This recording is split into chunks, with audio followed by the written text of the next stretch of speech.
தான் ஸ்ரீ ஹனிஃபா அவர்களே, தான் ஸ்ரீ நடராஜன் அவர்களே, என்னை இந்த விருதுக்கு தேர்ந்தெடுக்கும் மாண்புமிகு மதியுரையர் குழுவின் பேரறிஞர்களே, ஐம்பூதங்கள் குறித்து ஆய்வுரை ஆற்றி அமர்ந்திருக்கும் அறிஞர் பெருமக்களே, பெருங்கல்வியாளர்களே, பேரன்புமிக்க பெரியோர்களே, பாசத்திற்குரிய பத்திரிகையாளர்களே, ஊடகத் தோழர்களே, இன்றைய தினத்தின் வாழ்த்துக்கு உரிய எங்கள் தாய்க்குலத்து தங்கங்களே, நண்பர்களே, கவிஞர் பெருமக்களே, எழுத்தாளர்களே, படைப்பாளிகளே, உங்கள் அனைவருக்கும் எனது அன்பான வணக்கத்தை தெரிவித்துக் கொள்கிறேன். நெகிழ்ந்து நிற்கிறேன் என்பதா, மகிழ்ந்து நிற்கிறேன் என்பதா, பரவசத்தில் சொற்கள் ஒன்றோடு ஒன்று முட்டிக்கொண்டு நிற்பதை பார்த்து சொல்லவா,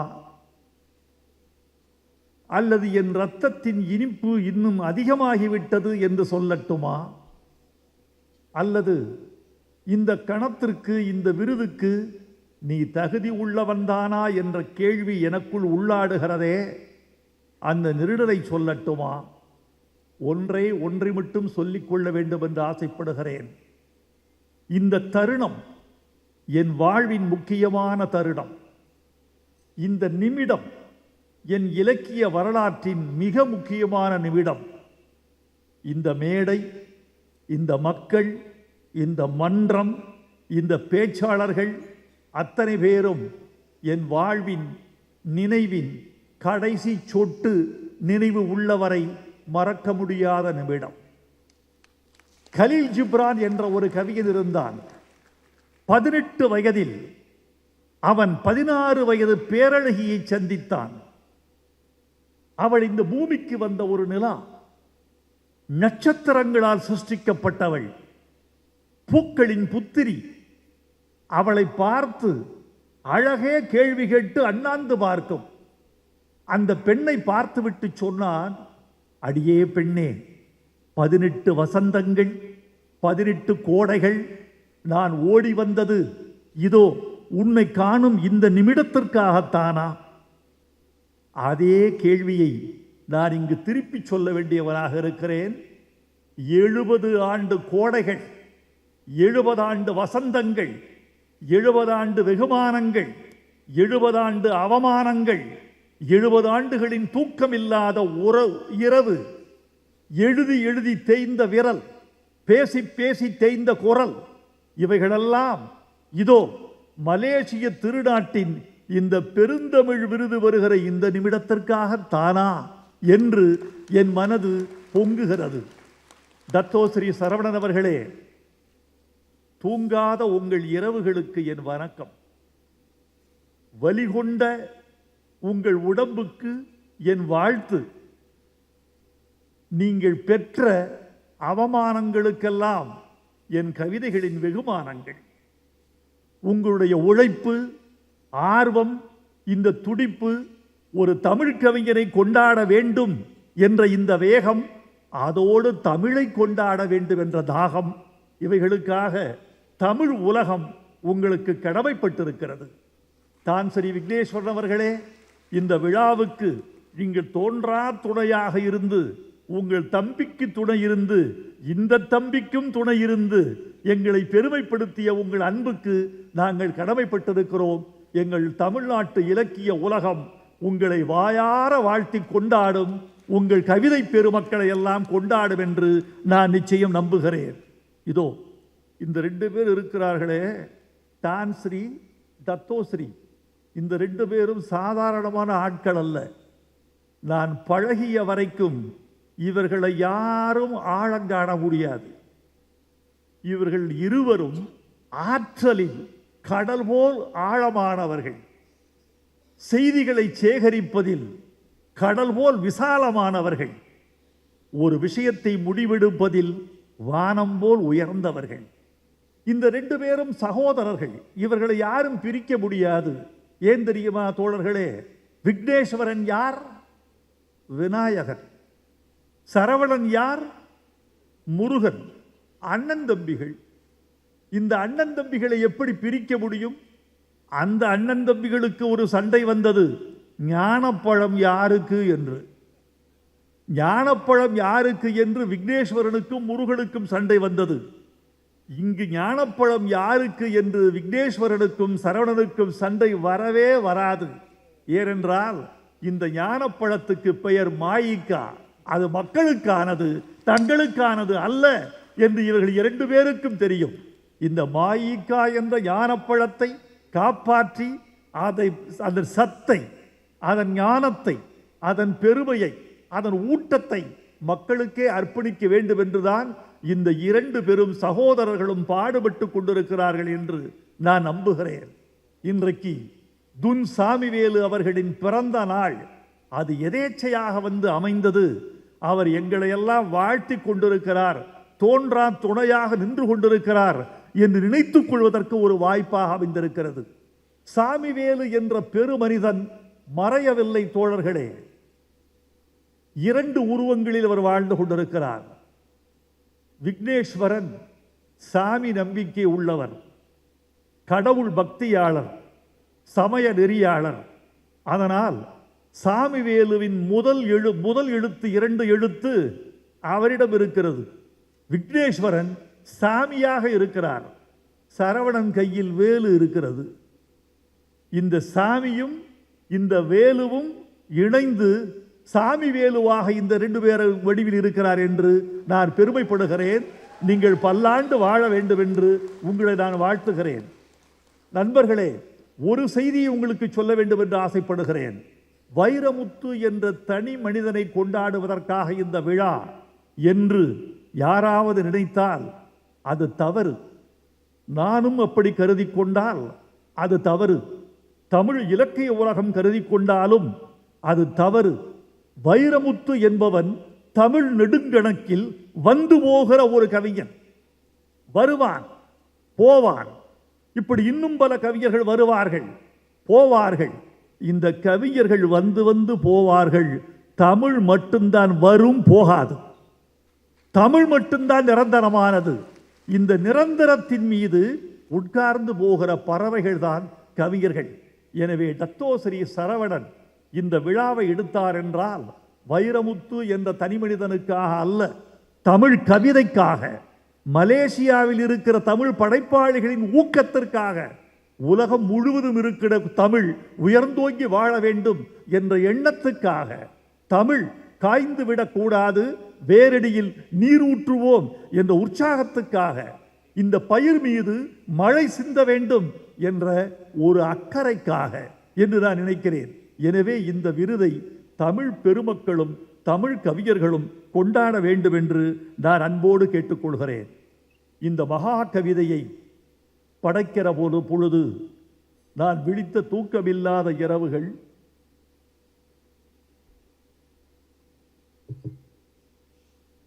என் உடலும் மனதும் பட்ட வலி, இந்த கவிதை பெருமை பெறுமா சிறுமை உருமா என்ற சந்தேகம், இதை புலவர் உலகம் ஏற்றுக்கொள்ளுமா, இந்த அறிவியல் தமிழை செய்யுள் உலகம் ஏற்றுக்கொள்ளுமா என்ற எனது கேள்வி.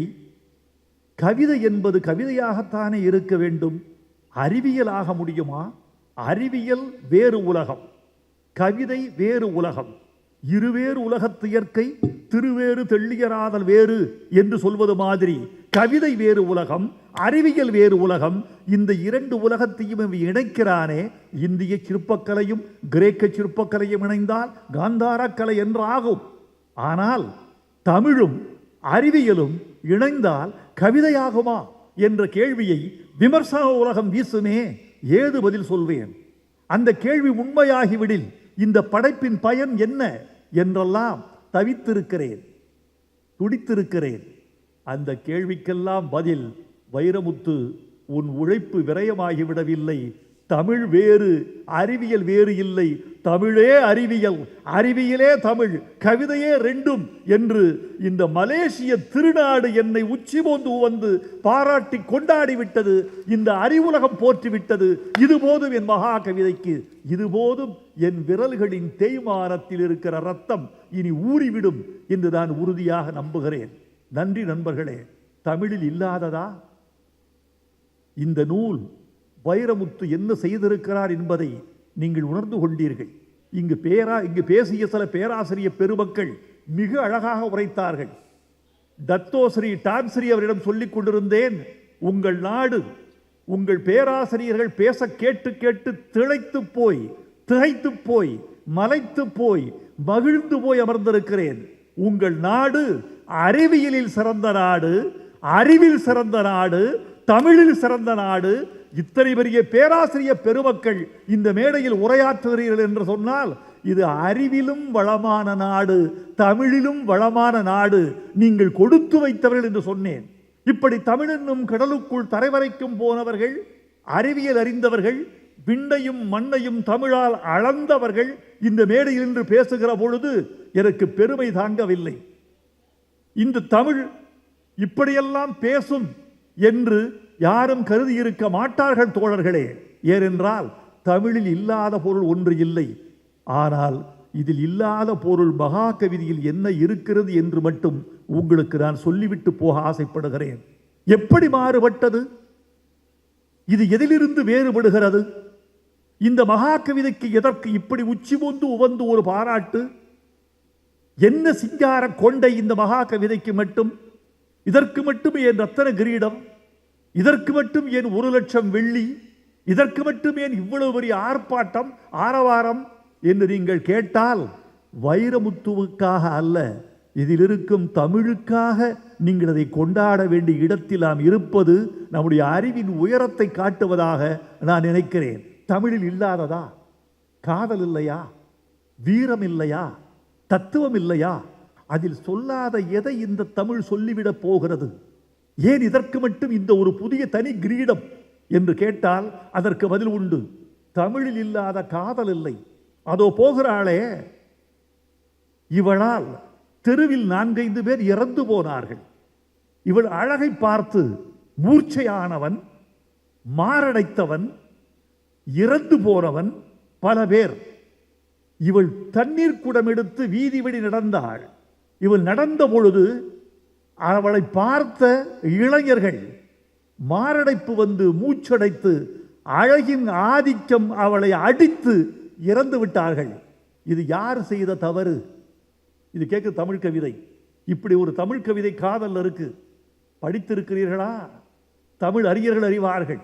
இப்படி ஒரு கவிதை இத்தனை பேரை கொன்று விட்டாளே, இது யார் செய்த தவறு? அதற்கு புலவன் சொல்லுகிறான், இது யார் செய்த தவறு தெரியுமா? இவள் அழகை மூடி வைக்காமல் தெருவில் விட்டது தவறு. இவளை தெருவில் பழிச்சென்று பார்த்தவர்கள், இறந்து போன இளைஞர்கள், அவர்கள் தவறல்ல. இவளை வீதியில் விட்டதும் இவள் தவறல்ல. தாய் தந்தை செய்த தவறல்ல. பிறகு யார் செய்த தவறு என்று புலவன் கேட்கிறான். மதம் பிடித்த யானை ஆற்றுக்கு தண்ணீர் அருந்த வருகிறது என்று அரசன் என்ன செய்வான் என்றால், மதம் பிடித்த யானை ஆற்றுக்கு தண்ணீர் அருந்த வருகிறது, எனவே வீதியில் உள்ளவர்களே விலகி செல்லுங்கள் என்று பறை அறிவிப்பான். முரசறைவான். பறை சத்தம் கேட்டு, முரசு சத்தம் கேட்டு எல்லோரும் ஒதுக்கிக் கொள்வார்கள். யானை தண்ணீர் அருந்திவிட்டு யாருக்கும் தீங்கு செய்யாமல் தன் தொழுவடையும். சரிதானே? இப்படி யானை, மதம் பிடித்த யானை தண்ணீர் அருந்த வருகிறது என்பதை பறையறிந்து சொல்லும் அரசனே, இவள் தண்ணீர் பிடிக்க வீதிக்கு வருகிறாள், பல பேர் சாகப் போகிறீர்கள், ஓடி ஒளிந்து கொள்ளுங்கள், இவள் தண்ணீர் எடுத்துக்கொண்டு வீட்டுக்கு போகும் வரை யாரும் வெளியில் வராதீர்கள் என்று பறை அறைந்து தெரிவிக்காத அரசரே, நீதான் தவறுடையவன். என்ன அழகு! நீயும் தவறில்லை, நின்னை புறங்கடை போதரவிட்ட நுமரும் தவறிலர். மதையழி கொள்யானை நீர்க்கு விட்டாங்கு பறையறைந்து அல்லது செல்லற்க வென்றா இறையே தவறுடையார், அரசனே தவறுடையவன். இதைவிட அழகுக்கு ஒரு பாட்டு உண்டா? உலக இலக்கியங்களில் உண்டா? இப்படி ஒரு அழகுக்கு, காதலுக்கு, ஒரு பெண்ணின் வீராப்புக்கு இப்படி ஒரு பாட்டு உண்டா? இப்படி காதலை சொன்ன தமிழ். தத்துவம் இல்லையா தமிழில்? கடவுள் தான் ஸ்ரீ இங்கே பேசினாரே, கடவுள் என்று இதில் ஒரு குறிப்பு வருகிறது. அதை ஏற்றுக்கொள். ரொம்ப அற்புதமா பேசுறீங்க. நீங்க என்ன சொன்னீங்கன்னா, இதை அவர் வலியுறுத்தவில்லை. கடவுள் கொள்கை இப்படியும் இருக்கிறது என்கிறார்.